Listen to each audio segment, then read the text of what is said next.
Tadigadapa municipal committee office అనేది అందరం అట్టాసంగా ప్రారంభించడం అయింది. తల రూపాయి వేసి ఎవరు కూడా చాలామంది సంతోషం వ్యక్తం చేసి తల అందించి ఆ పార్టీ ఆఫీస్ని అంత చిరస్థాయిగా నిలిపారు.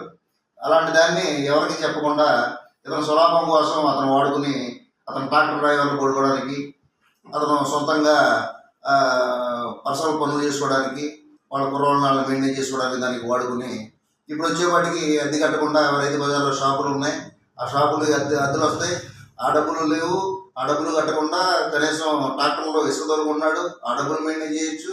నామినేటెడ్ పదవి అనేది వచ్చింది, ఆ నామినేటెడ్ పదవి వచ్చిన దానికి కూడా జీతం అనేది 35,000 వస్తుంది నాకు అని చెప్పి అతను కూడా దేవుడి దేవాలని నాకు 35,000 వస్తుంది నాకు అని చెప్పి అన్నాడు. సరేలే ఎంత జరుగుతుంది కదా అని చెప్పి మేము మొదట్లోనే సరే సంతోషం వ్యక్తం చేసి సరే పార్టీ ఆఫీస్ అన్ని బాగానే రన్ చేస్తారని చెప్పి అనుకున్నాం. తర్వాత కొన్ని ఇతని విధానాలు మాకు నచ్చలేదు. సంక్రాంతి టైంలో కూడా అతను జోదాలు ఎన్ని ఆడడానికి ప్రిపేర్ అయినప్పుడు మేము అడిగాము ఎందుకు ఇవన్నీ అంటే అతను సొంత దూరంలో వెళ్ళిపోయి అందరినీ వ్యతిరేకించాడు. అప్పటి నుంచి కూడా మేము అందరం పక్క వెళ్ళిపోయాం. అలా చేసిన వ్యక్తినే ఒక అతన్ని సస్పెండ్ చేసింది పార్టీ. సస్పెండ్ చేసినప్పుడు మరి ఇతని గురించి ఎందుకు ఆలోచిస్తుందో అర్థం కావట్లేదు. ఇతని గురించి మేము ప్రతిదీ కూడా ఆధారాలతో సహా మొత్తం ఫోటోలు ఆధారాలతో సహా మొత్తం ప్రతిదీ ఒకటి కూడా పార్టీ ఆఫీసులు పెద్దలకి కేంద్ర కార్యాలయంలో వేములపాటి అజయ్ గారికి, జిల్లా అధ్యక్షుల వారికి, రాష్ట్ర కార్యదర్శులకి వీళ్ళందరూ కూడా మేము సబ్మిట్ చేయడం జరిగింది. అయినా కానీ ఇతని మీద ఇంతవరకు చర్యలు తీసుకోలేదు. చర్యలు తీసుకోకపోగా ఇతను ప్రతిదానికి సొంత ధోరణిలో ఇప్పుడు కూడా భవనం అద్దె కట్టాలి. పార్టీ మెయిన్ అండి మాకు. మేము తప్పు చేసినా ఎవరు తప్పు చేసినా ప్రతి ఒక్కరికి ఇదే అప్లై అవుద్ది. ఇప్పుడు మేము మాట్లాడామని చెప్పి మేము గొప్ప కాదు. రేపు పొద్దున్న నేను తప్పు చేసినా కానీ నన్ను కూడా ఇలాగే చేయొచ్చు. అందులో ఇప్పుడు నేను అడిగిన సస్పెండ్ చేయండి అన్నమాట రేపు పొద్దున్న నాకు అప్లై అవ్వచ్చు. కాదనలేదు. ఏంటంటే ఇప్పుడు జాగ్రత్తగా ఉండటం, పార్టీని మనం పార్టీ ఉంది కాబట్టి మనకి ఈ పదవులు వచ్చినాయి. ఆ పదవులని నువ్వు అనిపిస్తూ కూడా నువ్వు అద్దె కట్టకుండా ఆ బిల్డింగ్ ఓనర్ అతన్ని మీడియా వరకు తీసుకొచ్చావంటే అతను ఎంత విసిగిపోయి ఉంటే అతను కూడా కళ్యాణ్ గారి అభిమాని, జనసేన అభిమాని.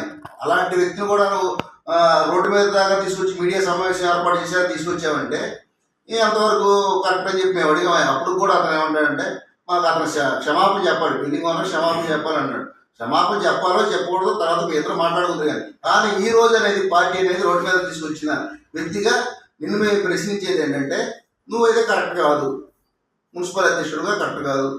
మేము పార్టీ పెద్దలు కూడా ఒకటే చెప్తున్నాం. మీకు ఆల్రెడీ ఆధారపూర్వకంగా మొత్తం ప్రతి ఒక్కటి కూడా సబ్మిట్ చేసాం, ఫోటోలు లిఖితపూర్వకంగా మొత్తం అన్నీ కూడా. అయినా కానీ ఇంతవరకు స్పందన లేదు, చర్యలు తీసుకున్న దాఖలా లేవు. వీళ్ళు సపోర్ట్ చేసే వ్యక్తులు కూడా అలాగే సపోర్ట్ చేసుకుంటూ వచ్చారు ఇప్పటి వరకు కూడా. ఇప్పుడు ఈరోజు పార్టీ పేరు రోడ్డు పడుతుంది కదా అని చెప్పి మేము అడుగుతుంటే మేము పార్టీ పెద్దలకు చెప్పామన్నాడు. ఆ పెద్దలు ఎవరు ఉన్నారో మరి ఇప్పుడు పార్టీ రోడ్డు మీద పడుతుంది కాబట్టి మరి వాళ్ళు ప్రెస్ మీట్ పెట్టుకుంటూ వెళ్తూ ఉంటాడు. బిల్డింగ్ ఓనరు లేదా పేపర్ కటింగ్స్ ఈ సోషల్ మీడియాలో వస్తూ ఉంటాయి. వస్తున్నా కానీ వాళ్ళు ఆగమన్నారేమో అర్థం కాలేదు మరి మాకు. ఇప్పుడు నాకు ఫోన్ చేస్తే అతను ఏదేదో మాట్లాడేసి నా ఇష్టం వచ్చింది నేను చేసుకుంటాను మీరెవరు అన్న టైంలో మాట్లాడుతున్నాడు. ఇదేదో కరెక్ట్ కాదు. పార్టీ పెద్దలు ఆలోచించి ఇప్పటికైనా పార్టీకి డ్యామేజ్ అవ్వకుండా మీరే తగు చర్యలు తీసుకోవాలని కోరుకుంటున్నాను.